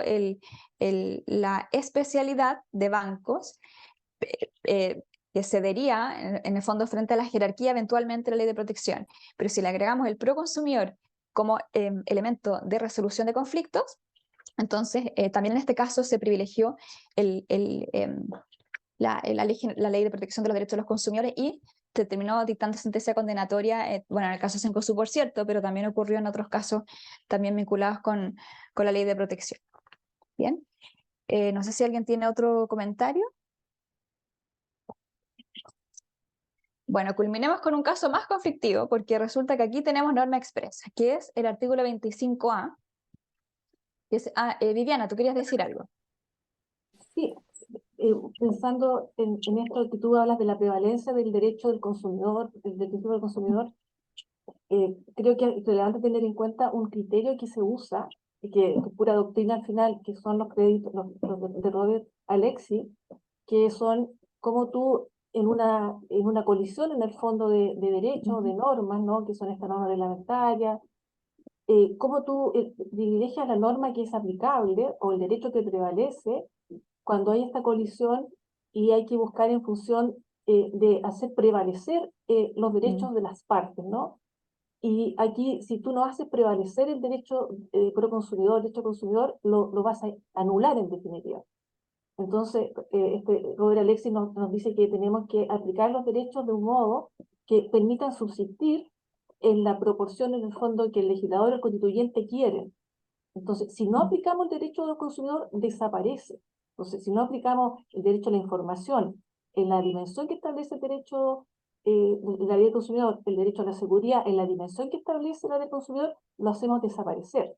Entonces, en ese sentido, las otras normas hay que aplicarlas siempre en un sentido de menor relevancia para el caso concreto, para la prevalencia real y efectiva del derecho al consumidor. Entonces, en estos principios y normas, para mí es un referente esa reflexión, ¿no? Que si no los hacemos así, desaparece el derecho tutelar, ¿no? Por eso lo que tú planteas de cómo aplicar la norma es de toda lógica desde esta perspectiva, ¿no? De que prevalece aquella interpretación que permita la existencia de aquel derecho que se reconoce, ¿no? Esa observación, que es un criterio Sí. bien interesante para resolver colisión de derechos. Sí. Sí, exacto. Alexi, a ver, está en el otro lado de Dworkin, no tan separados, pero Alexi es bastante más actual en el fondo. Entonces, a ver, si nosotros analizamos esos como dos grupitos de fuentes del principio implícito, Alexi estaría también en el segundo, porque en el fondo lo que él dice es, no solamente yo fundamento el principio cuando hay una norma, sino que también lo que tú dices, ¿cierto? Porque Alexi también en el fondo adscribe como una corriente más naturalista renovada, ¿cierto? No es la misma, no es la escolástica, ¿cierto? Porque el tipo en el fondo tiene otro pensamiento, pero él sin duda, tal como tú dices, él permite que nosotros podamos invocar los principios aún sin una norma de la cual la podamos obtener vía generalización o vía especificación. Yo estoy de acuerdo con él, ¿ya? Porque personalmente creo una vigencia bastante más amplia a los principios, más allá de las fuentes positivas, ¿ya? Pero no está todo el mundo de acuerdo con esa corriente más tirada hacia el lado como de esta racionalidad superior del derecho. Yo concuerdo plenamente con lo que tú dices. Sí, Alexi, efectivamente adhiere un poco a esta autonomía de los principios con la cual yo también estoy de acuerdo.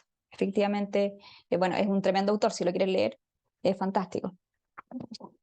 Bueno, y no sé, Carola, ¿cómo estamos de tiempo? ¿Culminamos con este? ¿Estamos bien o no? ¿Están cansados? Yo creo que sí, culminemos con este. Ya, Está súper. entretenido. Este es un caso. Erika, Este es un caso. Erika, ¿Sí? yo tengo un problema que no sé si tiene mucho que ver con esto, pero ¿Ya? el problema de los casos con las empresas eléctricas o las compañías de seguros que siempre invocan sus leyes especiales y que los Sí. consumidores deben recurrir primero a ellos y antes que al juzgado de policía local. Pues siempre he dado lugar no he dado lugar a ¿Aló? esas ¿María Teresa? sí, nunca he dado lugar a esas excepciones, No salvo, sé si soy o yo, sea, pero se empezó como a cortar. ¿sí? ¿Me escuchas? A ver, ¿aló? ¿Me Ahí escuchas? sí. ¿Me Sí, escuchas ahora? ahora sí, no sé si era yo. Ah, no, Ah, ya. sí, No, no, mi internet me parece que está. ya. No le he dado lugar Ahí te escucho súper bien, sí, ahí te escucho ya. bien, ya. No le he dado lugar a Sí, esas excepciones planteadas, pero ahora tengo algún caso por ahí en donde el consumidor ha recurrido a la superintendencia.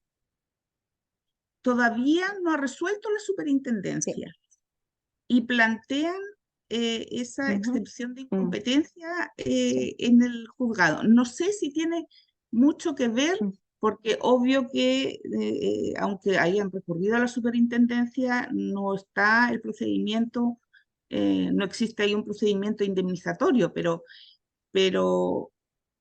tengo un conflicto ahí, que no sé si tiene Sí, algo que claro. ver con lo que estamos conversando sobre lo que prevalece y lo que no prevalece Sí, por con la supuesto que ley. tiene mucho que ver. De hecho, claro, o sea, de hecho, el típico caso, ¿cierto?, de colisión de norma el que tú comentas. Porque, a ver, y no solamente lo que tú comentas, porque la verdad es que hoy en día prácticamente todas las materias están reguladas por una norma especial. Eléctrico, casino, sanitario, o sea, a ver, hay muy poco que no está regulado por una ley especial. Entonces, lamentablemente tenemos ese 2 bis y el 2 que está muy mal redactado, ¿ya? Y que no, en el fondo no nos permite comprender bien cuándo se aplica la ley frente a materias reguladas por leyes especiales, ¿ya? Ahora, en concreto, el CERNAC, yo recuerdo que, si mal no recuerdo, cuando le llega un reclamo por estas materias, se lo envía directamente a la superintendencia, ¿ya? Ahora, eso no significa que la ley no se aplique, porque primero, a ver, es un tema muy, muy largo en realidad de comentar, porque tiene muchas, muchas, muchas aristas, pero lo primero que nosotros tendríamos que tomar, a mi juicio, en consideración es que no porque algo esté regulado por una ley especial, automáticamente se excluye la ley de protección, ¿ya? No, Por muchas por supuesto. razones. Primero porque hay casos en los cuales la ley nos remite a ella, ¿cierto? Que son, como tú dices, que no tenga estatuto indemnizatorio, que hay un vacío de la ley, etc. Pero segundo, porque primero no sabemos qué es ley especial y qué es ley general, ¿ya? Porque la generalidad y la especialidad son conceptos relacionales, ¿ya? En que solo surge cuando yo comparo dos leyes, ¿bien? Por ejemplo, lo mismo alguien podría decir que la ley de consumo es general y la ley eléctrica es especial. Por ejemplo, decir, mira, la ley de consumo regula toda la relación de consumo y la eléctrica regula un tipo especial de relación de consumo eléctrico. Pero a lo mejor alguien podría decir lo contrario. La verdad es que la ley eléctrica rige para todas las relaciones eléctricas y la de consumo rige especialmente para una ley eléctrica, disculpen, una relación eléctrica especial que es la de consumo. Entonces, yo creo que no está zanjado, ¿verdad?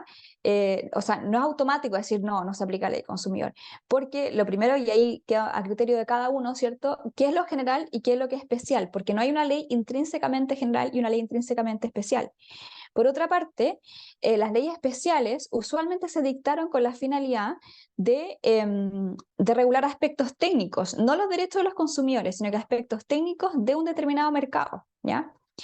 Y por otra parte, piensa tú que aun cuando hay una superintendencia, hay una norma en la ley de protección, que es el artículo 58 bis, que no sé si... Gracias, Viviana, que te vaya muy bien. El 58 bis, ya que está un poco escondido. El 58 lo que hace es enumerar las funciones y aptitudes y potestades del CERNAC, ¿bien? Y el 58 bis lo que hace, en el fondo establece el deber de los órganos fiscalizadores de remitir al CERNAC sus resoluciones condenatorias, ¿ya?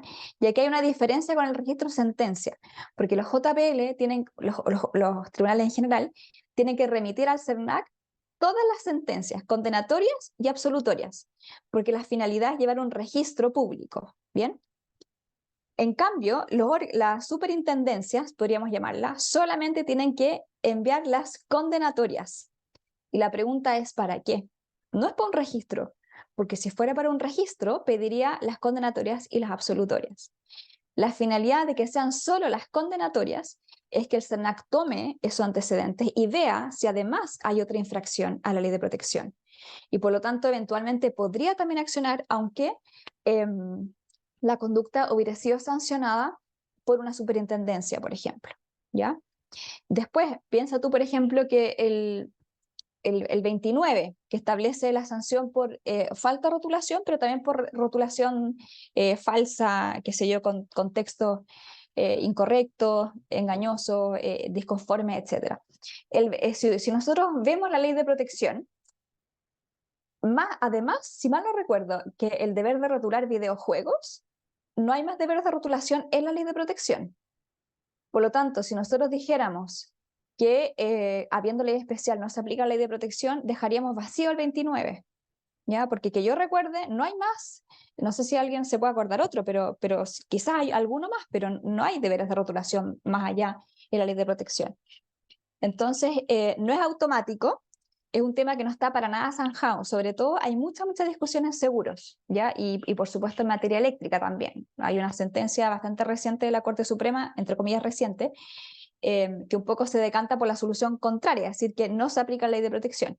Pero es un tema que no está zanjado. Yo te puedo comentar los argumentos que se pueden dar en un sentido y en otro, ¿ya? Y ahí, a ver si te sirven, ojalá que te puedan ayudar a resolver, pero a ver, la decisión obviamente la tienes que tomar en su momento tú, ¿cierto? Por ejemplo, recuerdo otro caso de Correos de Chile, no sé si les tocó a algunos de ustedes verlo, en que a un consumidor se le perdió una encomienda con papeles para postular una beca, ¿ya? Creo que era Coyhaique, si mal no recuerdo. Y resulta de que se perdió esta encomienda y el consumidor no pudo postular la beca, ¿bien?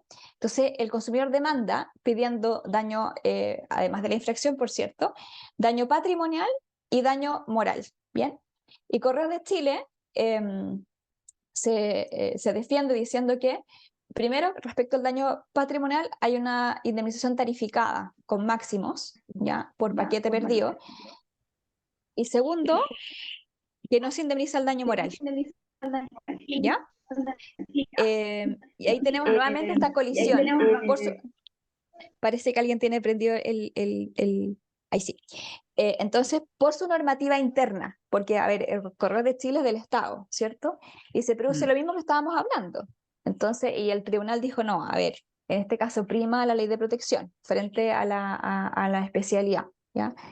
A ver, hay muchos casos, como te comento, y es un tema gigante, la aplicabilidad de la ley de protección a leyes especiales, y yo creo que eso sí que no está para nada zanjado. Yo creo que aquí sí que hay sentencias hacia los dos lados y pronunciamientos, yo diría que es casi mitad y mitad, en realidad, respecto de todas estas materias. Eso te diría yo, Sí, ¿ya? es bien difícil cuando le Está toca. difícil, sí, está Sí. difícil, sí. Bueno, y finalmente, porque ya a las 5 tengo otra reunión, mira, justamente este caso es más complejo todavía, porque aquí hay una indemnización tarificada, ya, o sea, y esto me pasó a mí, ya, de hecho, reclamé lo que nos comentaba María Teresa, y cuando reclamé, bueno, me respetaron la ley de protección, ya, lo que ocurría acá es lo siguiente, ¿verdad? Dice el 25A, en caso de suspensión, paralización o no prestación injustificada de uno de los servicios, en mi caso fue TV Cable, Internet y telecomunicaciones, deberá indemnizar de manera directa y automática por cada día de suministro el monte equivalente a 10 veces el promedio diario, ¿ya? Pero además dice que cada día de suministro se entiende cuando haya al menos 4 horas continuas, ¿ya? O más de 4 dentro de las 24 horas. ¿Ya? O sea, me tenían que indemnizar con 10 veces, pero bastaba con 4 horas de interrupción del servicio. Pero en cambio, si nos vamos a la ley 18.168, dice algo distinto, ¿ya? Primero dice que, dice no 4 horas, sino que 6 horas en un día, o 12 continuas o discontinuas, ¿ya? Y por otra parte, el monto es distinto, porque dice a razón de un día por cada 24 horas o fracción. Y el monto es distinto, dice, en la última parte, dice, el triple del valor de la tarifa diaria. O sea, en un lado te dan 10, aquí te dan 3. Y en un lado basta con 4 horas y acá tiene que ser mínimo 6 horas. Bien, evidentemente al consumidor le beneficia más el 25A de la ley de protección.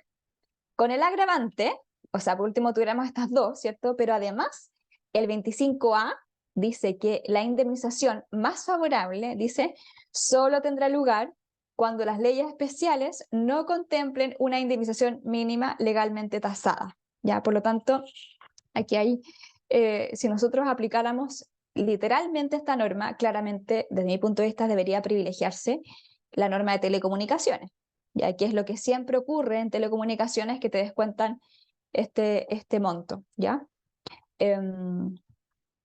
A ver, a mí me resultó, y a mí me descontaron el 25A, pero sí hay que reconocer que, salvo el proconsumidor, que nos obligue, en el fondo, que nos permita preferir el 25A, versus la literalidad del mismo 25A, ¿verdad? No quedaría más que reconocer que se aplica el 27 y 2 segundos, ¿ya?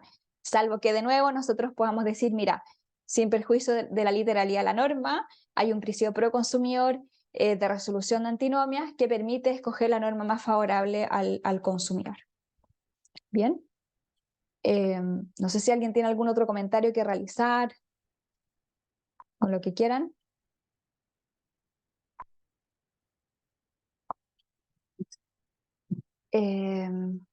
Eso, bueno, a ver, aquí un comentario, no, dice, un correo L. Briceño. Bueno, ahí Carola, si quieres lo revisas tú. Bien, así que, bueno, por mi parte, por razones de tiempo, yo creo que podríamos quedar hasta aquí. Así que les agradezco nuevamente estas 2 sesiones, de nuevo, las 2 súper buenas sesiones. A mí me encanta siempre compartir con colegas y bueno, siempre es muy grato con jueces porque yo aprendo mucho también de esto, así que les agradezco mucho haberse conectado el día de hoy. Gracias Carola, gracias Daniela también por la gestión. Sí, Al contrario, efectivamente hay Erika, que... muchas gracias a ti Sí. por tu disposición siempre con los jueces, con el instituto, los secretarios, digamos, el Instituto de Jueces y Secretarios de Policía Local. Sin duda, este tema no se agota acá, sino que podríamos comentar, digamos, en muchas sesiones más. Quizás esto también es un preámbulo para muchos quienes vamos a realizar el magíster, ¿no es cierto?, que va a impartir la Universidad Autónoma, y quizás en esa instancia podemos seguir comentando esto y otros temas más. Todavía no se inicia, así que los que quieran participar, recuerden que el instituto tenemos un importante descuento del cual se puede hacer uso. Me acaban de avisar que parte la primera semana de diciembre, así que creo que todavía Sí, están a tiempo los que quieran de poder inscribirse. Pero sí. afortunadamente hubo súper buena convocatoria, así que bueno, nada que ver con el día de hoy, pero muchas gracias por el interés. Así es, pues bueno, muchas gracias por la participación. Las sesiones, tanto la primera como esta, van a ser subidas a YouTube y a las redes sociales del instituto. Quienes quieran acceder a ellas pueden, digamos, buscarlo a través de nuestras redes sociales. Y cualquier información al correo electrónico del instituto, contacto@injpl.cl. Entonces los voy a compartir acá en el chat. Bueno, muchas gracias. Chao. Adiós. Muchas gracias, muy amable. No, Gracias. muchas gracias, Bueno, que estén chao. bien. Muchas gracias, adiós. Adiós.